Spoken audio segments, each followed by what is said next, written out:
원하지 않는 죄를 지었을 때라는 제목으로 오늘 말씀 전하기 원합니다. 남자와 여자가 서로 만나서 서로 사랑하게 되면 결혼을 하고 가정이라는 결실을 맺게 되죠. 사랑의 결실이죠. 전혀 다른 존재가 가정을 이루고 함께 살기 위해선 준비가 필요합니다. 남자와 여자는 전혀 다른 존재잖아요. 그렇죠? 그리고 어떤 기질적으로도 다르지만 두 남자와 여자가 살아온 삶의 배경이 다르죠. 전혀 다른 존재가 함께 하나가 되어서 가정을 이루고 살기 위해서는 준비가 필요합니다. 함께 살 집도 필요하고요. 가구도 필요하고요. 사람마다 다르지만 저는 하루를 마칠 때 이제 결혼할 때 이런 생각을 해서 하루를 마칠 때 서로 마주 보면서 "오늘 하루 어땠어?" 막 이런 이야기를 하면서 커피를 한 잔을 마시면 너무 로맨틱하잖아요. 그래서 커피를 내리는 기계도 이렇게 샀어요, 조그만 거. 그래서 그렇게 이제 큰 꿈을 안고 이제 결혼을 했는데, 그러나 함께 살 준비를 할 때 가장 중요한 게 무엇일까요? 함께 남자와 여자가 결혼해서 함께 살 준비를 할 때 가장 중요한 게 뭐예요? 집도 가구도 뭐 커피도 아니죠. 뭐가 제일 중요할까요? 함께 살아갈 대상을 사랑할 준비가 되어 있어야 하는 거죠. 어떤 연약함이 드러나더라도, 어떠한 부족함이 드러나더라도 그것을 덮어줄 수 있는 사랑이 준비되어야 합니다. 그 사랑이 깨지면 가정은 더 이상 유지될 수가 없는 거죠. 창세기 2장 18절에 보면 이런 말씀이 있습니다.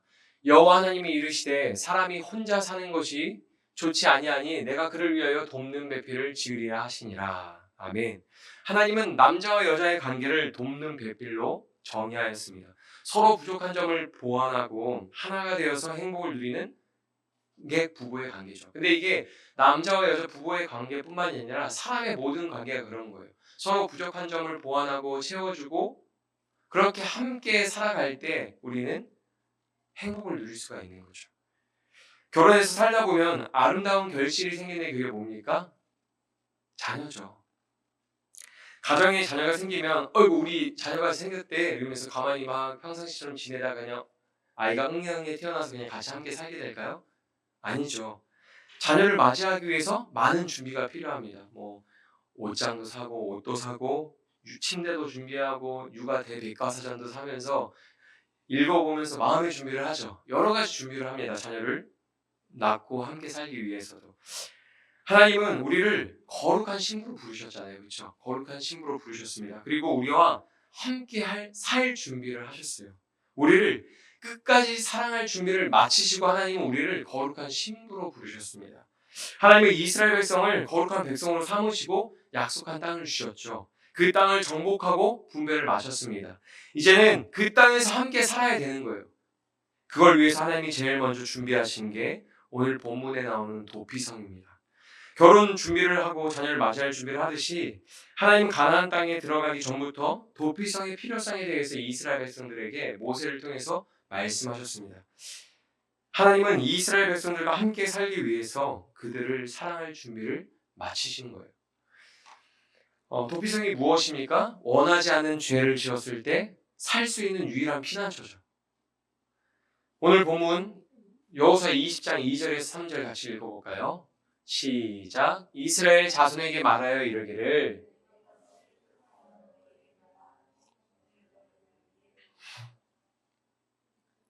부지 중에 실수로 사람을 죽인 자를 그리로 도망하게 하라. 이는 너희를 위하여 피해 보복자를 피할 것이니라. 아멘. 가정에서 아이들이 잘못했을 때 아빠에게 혼낼 때가 되면 아이들이 엄마에게 달려갑니다. 그러면 아이들은 화를 피할 수 있고 잘못한 것 이상으로 혼나지 않아요.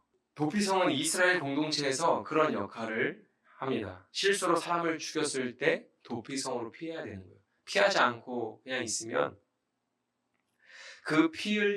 사람의 피 흘린 죄로 인해서 죽임을 당해야 되고, 사람을 죽인 사람이 죽임을 당하게 되면 그것은 죄로 여기지 않았습니다. 부부 관계에서도 잘못했을 때 용서가 없으면, 사랑이 없으면 어떨까요? 관계는 깨지는 거죠. 관계가 지속되기 위해서 도피성이 필요합니다. 제가 지혜로운 집사님 한 분에게 이런 이야기를 들은 적이 있어요. 남편이랑 부부 싸움을 하고 나면 남편이 아무 말도 하지 않는데요. 그럼 이제 하루 이틀 계속 그냥 이미 싸움 끝나고 마음은 다 가라앉았는데 계속 서로 눈치 보면서 말 안 하고 냉전이 계속 되는 거예요. 이게 너무 힘드니까 정확하게 기억나진 않지만 이 여자 집사님이 남편에게 부탁을 했습니다. 만약에 싸우고 나서 나한테 이렇게 해달라 부탁을 했는데 그게 뭐냐면 예를 들면 뭐 내가 꽃을 좋아하니까 꽃 한 송이를 식탁에 이렇게 벽에다 꽂아놔 주라. 아니면 내가 초콜릿 달달한 걸 좋아하니까 초콜릿 사서 나한테 가져다 주면 우리가 화해하고 관계가 이제 화목한 관계를 다시 유지하게끔 하셨어요. 그러니까 부부관계 속에서 원하지 않는 싸움이 발생했을 때 다시 화해할 수 있는 도피성을 마련해 주신 거죠. 우리가 싸웠을 때 계속 그렇게 냉전을 가지 말고 여보가 꽃 사오고 그 식탁에 꽃을 올려놓던가 초콜릿을 주면 우리가 이렇게 화해하고 사이좋게 잘 다시 지낼 수 있으니까 싸움을 꼭 그렇게 해주세요 해서 그렇게 했답니다. 그래서 어떻게 됐을까요? 지금 집사님이가 다 썩었어요. 농담이고 제가 말씀드리고 싶은 건 관계 속에서 도피성이 필요하다는 거죠. 그래야 관계가 지속될 수 있고 아름다운 결실을 맺을 수가 있는 거죠. 이미 도피성의 필요성에 대해서 하나님은 모세를 통해서 말씀하셨습니다. 민수기 35장 22절에서 34절 말씀을 보면 이런 내용들이 있어요. 악의가 없이 우연히 사람을 밀치거나 기회를 엿봄이 없이 무엇을 던지거나 보지 못하고 사람을 죽일 만한 돌을 던져서 죽였을 때에 이는 악의도 없고 해하려 한 것도 아닌즉 회중이 친자와 피를 보복하는 자 간에 이 규례대로 판결하여 피를 보복하는 자의 손에서 살인자를 건져내어 그가 피하였던 도피성으로 돌려보낼 것이요 그는 거룩한 기름 부음을 받은 대제사장이 죽기까지는 거기 거주할 것이니라. 그러나 살인자가 어느 때든지 그 피하였던 도피성 지경 밖에 나가면 피를 보복하는 자가 도피성 지경 밖에서 그 살인자를 만나 죽일지라도 피 흘린 죄가 없나니 이는 살인자가 대제사장이 죽기까지 그 도피성에 머물러야 할 것임이라. 대제사장이 죽은 후에는 그 살인자가 자기 소유의 땅으로 돌아갈 수 있느니라. 이는 너희의 대대로 거주하는 곳에서 판결하는 규례라. 사람을 죽인 모든 자 곧 살인한 자는 증인들의 말을 따라서 죽일 것이나 한 증인의 증거만 따라서 죽이지 말 것이요 고의로 살인죄를 범한 살인자는 생명의 속전을 받지 말고 반드시 죽일 것이며 또 도피성에 피한 자는 대제사장이 죽기 전에는 속전을 받고 그 땅으로 돌아가 거주하게 하지 말 것이니라. 너희는 너희가 거주하는 땅을 더럽히지 말라. 피는 땅을 더럽히나니 피 흘림을 받은 땅은 그 피를 흘리게 한 자의 피가 아니면 속함을 받을 수 없느니라. 너희는 너희가 거주하는 땅 곧 내가 거주하는 땅을 더럽히지 말라. 나 여호와는 이스라엘 자손 중에 있음이니라. 아멘. 나 여호와는 이스라엘 자손 중에 있음이니라. 이게 무슨 의미일까요? 내가 항상 지켜보고 있을 거야. 이런 거죠. 도피성에서도 지켜야 할 규칙이 있는데 이걸 좀 축약해서 말씀드리면 한 5개 정도 되는데 처째는 실수로 사람을 죽인 자는 도피성을 피해라. 둘째, 도피성으로 밖으로 나가게 돼서 죽게 되면 그것은 살인이 아니다. 살인죄에 해당하지 않는다. 셋째, 돈을 받고 살인죄를 용서해 주지 마라. 도피성에 있는 사람도 돈을 받고 집에 돌려보내지 마라. 넷째, 도피성에 들어갈 때 재판을 받아야 됩니다. 이 무죄인지 유죄인지 실수로 죽였는지 고의로 죽였는지 재판을 받아야 한다. 다섯째, 굉장히 제일 중요한데 대제사장이 죽을 때까지 자기 땅으로 돌아갈 수 없다. 집으로 돌아갈 수 없다. 누가 죽을 때까지요? 대제사장이 죽을 때까지예요. 도피성은 이스라엘 백성들뿐만이 아니라 그 땅에 거주하는 이방인이나 나그네도 이용할 수 있었습니다. 이게 무슨 의미입니까? 누구든지 억울한 죽음을 당하지 않도록 도피성을 이용하게 해두셨다는 말이죠. 누구나 도피성을 이용할 수 있지만 그렇다고 아무나 그 문을 통과할 수 있는 것은 아니었습니다. 도피성에 들어가는 사람은 회중에게 재판을 받아야 했습니다. 장로들에게 살인한 전후의 가정을 자세히 이야기하고 고의로 한 살인이 아니라는 것을 증명해야 하는 것이었죠. 한번 상상해 보시겠어요? 실수로 사람을 죽였어요. 그래서 막 달려갑니다. 피해 보복자가 쫓아올 거 아니에요. 그의 가족이나 형제들이. 막 도망쳐야 돼요. 도피성으로. 그때 사람들이 막 쫓아오고 있을 때 재판할 때 이제 장로들과 제사장 앞에서 이제 재판할 때 내가 어떻게 살인하게 되는지 자세히 이야기해야 될 거 아니에요. 내 죄를 자세히 고백해야 될 거 아니에요. 내가 실수로 사람을 죽였다는 것을 증명하기 위해서 어떻게 해야 돼요? 자세히 이야기해야 될 거 아니에요. 그런 과정을 겪고서 이 사람이 정말 실수로 죽였다는 게 증명되면 도피성으로 들어갈 수 있고 피해 보복을 당하지 않을 수 있게 되는 거예요. 사람을 죽이고 도피성으로 도망쳤다가 오히려 붙잡혀서 죄의 대가를 치를 수도 있잖아요. 고의로 살인한 사람이 어디로 도망쳐야 돼요? 도피성이 아니고 다른 데로 도망쳐야겠죠. 오늘 본문 20장 6절에 보면 이런 내용이 있습니다. 그 살인자는 회중 앞에 서서 재판을 받기까지 또는 그 당시 대제사장이 죽기까지 그 성읍에 거주하다가 그 후에 그 살인자는 그 성읍 곧 자기가 도망하여 나온 자기 성읍 자기 집으로 돌아갈지니라 하라 하시니라. 아멘. 도피성으로 피하는 살인자를 회중 앞에서 재판을 받을 때까지 그를 죽일 수 있는 권한을 다른 사람에게 내어주지 않았습니다. 가족이 죽임을 당하면 보복하기 위해서 누가 쫓아올 거 아니에요. 저 사람이 우리 가족을 죽였어요. 그 사람을 우리에게 내어놓으세요. 할 때 내어주지 말라는 거예요. 재판이 다 끝나서 정말로 잘못을 했는지 잘못하지 않았는지를 판결하고서 넘겨주라는 거죠. 죄가 드러날 때에만 넘겨줄 수가 있었던 거예요. 이게 무슨 의미냐면 무지한 피를 흘리지 않도록 그를 보호해준 거죠. 피해 보복자가 쫓아와서 우리 가족 중에 누구를 죽였으면 그를 죽이려고 할 거 아니에요. 근데 이 사람이 실수로 죽인 거예요. 그래서 피해 보복자가 쫓아와서 그를 죽이면 어떻게 합니까? 무지한 피를 흘리고 내가 죄를 범하는 거잖아요. 그러니까 피해 보복자를 보호해주는 것이고 또 고의로 죄를 짓지 않는 그 대상을 보호해주는 제도인 거죠. 그리고 중요한 것은 재판을 통해서 죄가 없다는 것이 드러나도 도피성에서 나갈 수가 없어요. 피를 흘렸기 때문입니다. 율법은 피 흘림으로 갚아야 했기 때문에 집에 돌아갈 수가 없는 거예요. 도피성에서 거주하다가 집에 돌아갈 때는 언제입니까? 대제사장이 죽어야 집으로 돌아갈 수 있는 거죠. 피는 죽음으로 속죄가 되는 거죠. 이 규례를 지키지 않고 도피성 밖에 나갔다가 돌아다니다가 피해 보복자를 만나서 죽으면 그건 죄로 여기지 않았습니다. 하나님이 준비하신 땅에서 이스라엘 백성들과 함께 살기 위해서 하나님이 만들어 놓으신 제도가 도피성이었어요.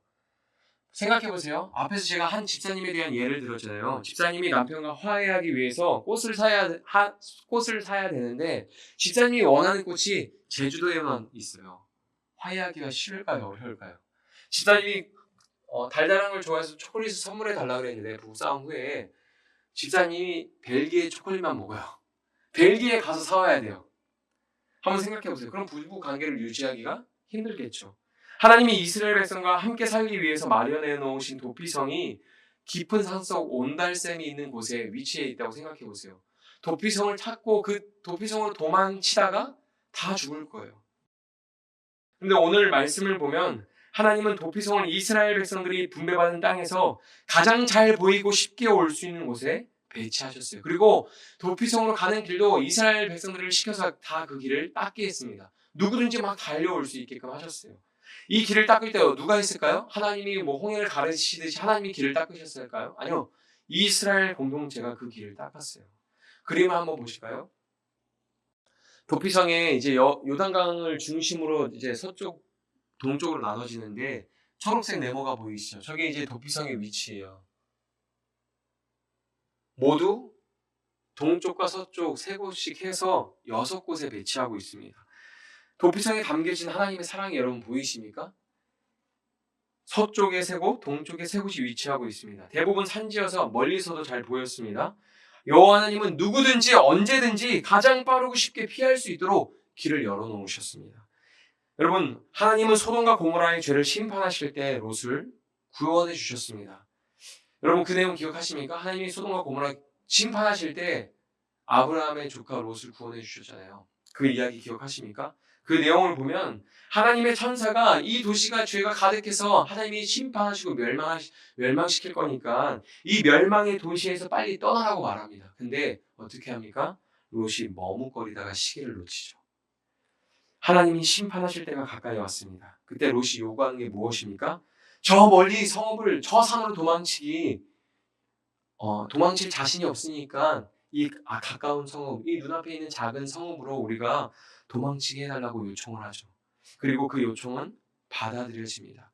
하나님의 심판이 롯이 머무는 성읍을 피해서 온 땅을 덮었죠. 창세기 19장 19절에서 22절의 말씀인데 이런 내용입니다.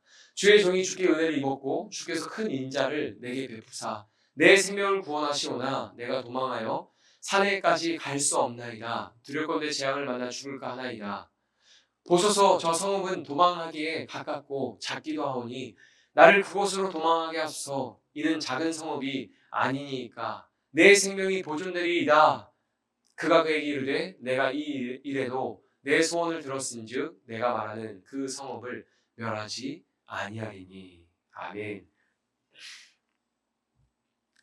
하나님은 죄를 심판하시는 분이지만 생명을 아끼시는 분이시죠.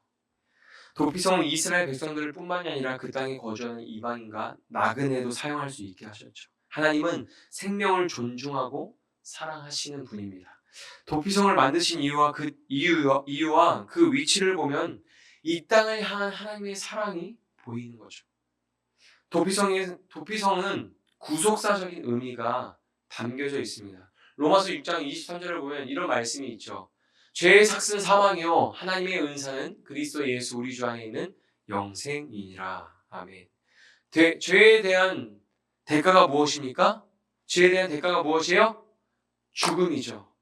누구도 이 죽음을 피할 수 없습니다. 이 땅에 있는 모든 대상은 하나님 앞에서 이 심판을 피할 수 없습니다. 하지만 하나님은 세상에서 누구든지 죽음을 피할 수 있는 길을 열어주셨습니다. 그분이 바로 예수 그리스도 하나님의 아들입니다.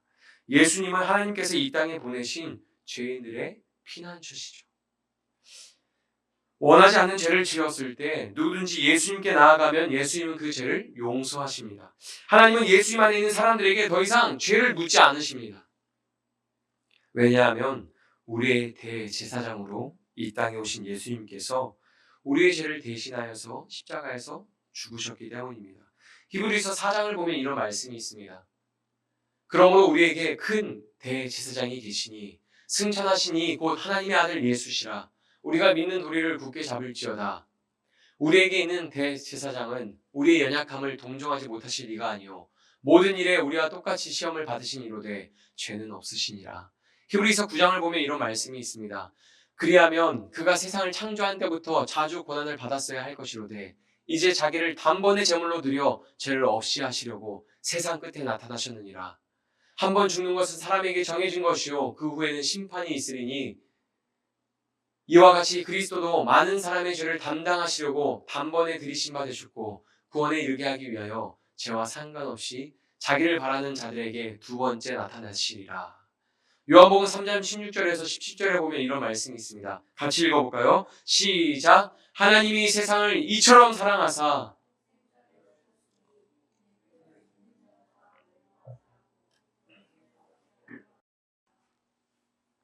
하나님이 그 아들을 세상에 보내신 것은 세상을 심판하려 하심이 아니요 그로 말미암아 세상이 구원을 받게 하려 하심이라. 아멘. 하나님이 이 세상을 사랑하사 독생자를 주셨으니 하나님께서 그 아들을 세상에 보내심은 심판하려 하심이 아니요 세상이 구원을 받게 하려 하심이라. 우리는 그동안 얼마나 많은 죄를 지었습니까? 예수님을 알기 전에 많은 죄를 지었고 예수님을 믿고 나의 구주를 영접하면서도 하고 나서도 여전히 우리는 많은 죄를 지었죠. 그 죄의 대가는 죽음뿐입니다.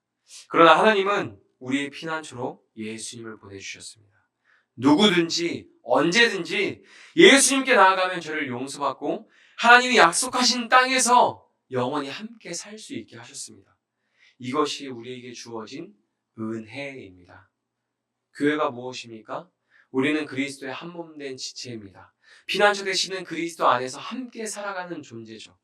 누구를 정죄할 신분이 아니죠. 도피성 안에서 우리에게 베풀어 주신 하나님의 놀라운 사랑과 은혜를 누리다가 우리는 가는 겁니다. 그리고 다시는 원하지 않는 죄를 짓지 않도록 우리는 마음을 먹어야 되는 거죠. 그 은혜와 사랑을 누리면서 다시는 그 원하지 않는 죄를 짓지 않도록 우리는 마음을 먹어야 하는 거죠. 예수님이 가늠한 여인에게 이렇게 말씀하셨습니다. 요한복음 8장을 보면 이런 내용이 있죠. 예수께서 일어나사 여자 외에 아무도 없는 것을 보시고 이르시되 여자여 너를 고발하던 그들이 어디에 있느냐? 너를 정죄한 자가 없느냐? 대답하되 주여 없나이다. 예수께서 이르시되 나도 너를 정죄하지 아니하노니 가서 다시는 죄를 범하지 말라 하시니라. 아멘. 이게 이 말씀이 가늠한 여인을 만났을 때 예수님이 하신 이 대화의 내용이 도피성이죠. 여인아, 너를 고발하던 자들이 어디 있냐? 너를 정죄하던 자들이 어디 있냐? 주여 없나이다. 예수께서 이르시되 나도 너를 정죄하지 않노니 가서 다시는 죄를 범하지 말라. 도피성 안에 있는 자들을 누가 정죄할 수 있습니까? 피난처 되시는 예수님 안에 있는 자들을 누가 정죄할 수 있습니까? 하나님도 죄를 묻지 않으십니다. 그 사랑과 은혜를 우리가 무엇으로 보답할 수 있을까요? 없습니다. 아무리 열심히 신앙생활을 하고 아무리 봉사를 열심히 하고 아무리 큰 돈을 헌금한다고 할지라도 그 은혜를 보답할 수가 없죠. 그 은혜에 비교가 안 되죠. 우리가 할 수 있는 것은.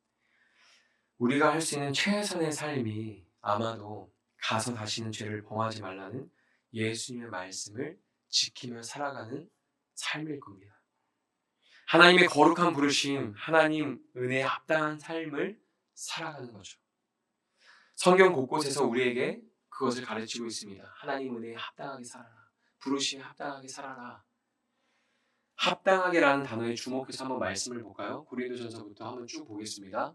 그러므로 누구든지 주의 떡이나 잔을 합당하지 않게 먹고 마시는 자는 주의 몸과 피에 대하여 죄를 짓는 것이라. 그러므로 누구든지 주 안에서 갇힌 내가 너희를 권하노니 너희가 부르심을 받은 일에 합당하게 행하여 오직 너희는 그리스도의 복음에 합당하게 생활하라. 이는 내가 너희에게 가보나 떠나 있으나 너희가 한 마음으로 서서 한 뜻으로 복음의 신앙을 위하여 협력하는 것과 주께 합당하게 행하여 범사에 기쁘시게 하고 모든 선한 일에 열매를 맺게 하시며 하나님을 아는 것에 자라게 하시고 이는 너희를 부르사 자기 나라와 영광에 이르게 하시는 하나님께 합당하게 행하게 하려 함이라. 그러므로 누구든지 이런 것에서 자기를 깨끗하게 하면 귀 쓰는 그릇이 되어 거룩하고 주인의 쓰심에 합당하며 모든 선한 일에 준비함이 되리라. 아멘. 여러분, 그러나 마지막 때에 합당한 사람을 찾아볼 수 있을까요? 우리의 모습은 하나님이 주신 은혜와 사랑에 합당한가요?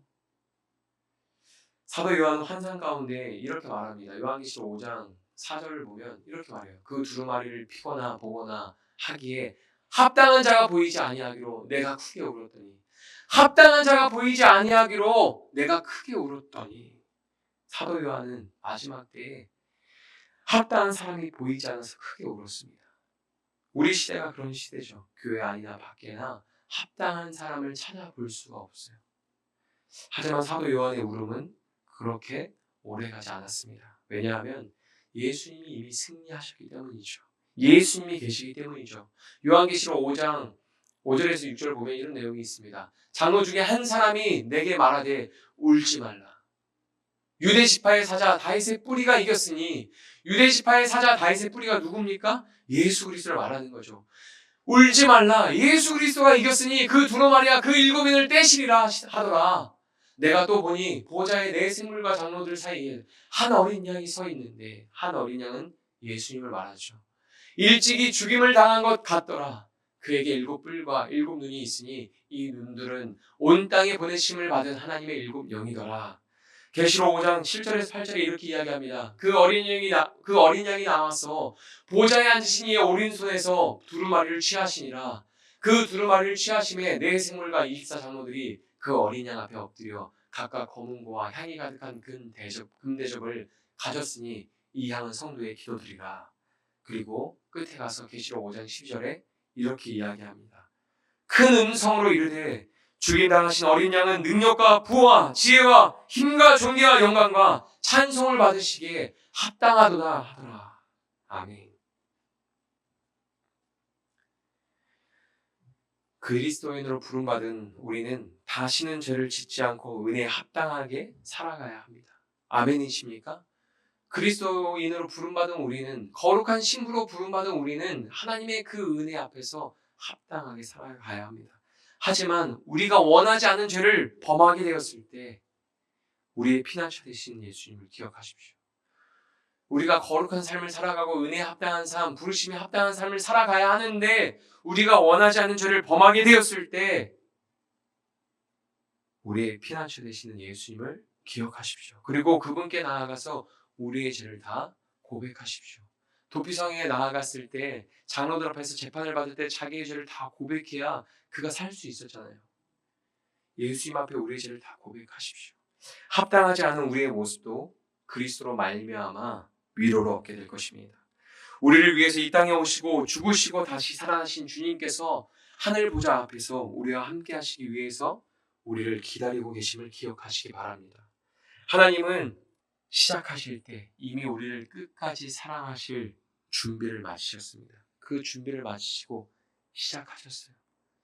찬송과 영광을 받으시기에 합당하신 주님께 온전한 예배를 올려드리시기를 축복합니다.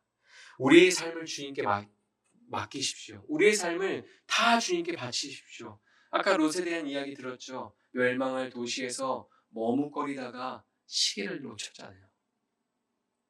이 멸망할 이 도시에서 하나님을 따르는 일, 예수님을 따르는 일, 내 생명과 내 삶을 하나님께 바치는 그 일을 머뭇거리지 마시고 더 이상 다 예수님께 맡기고 예수님께 드리고 예수님을 따르는 그 은혜를 누리시는 복된 삶이 되시기를 축복합니다.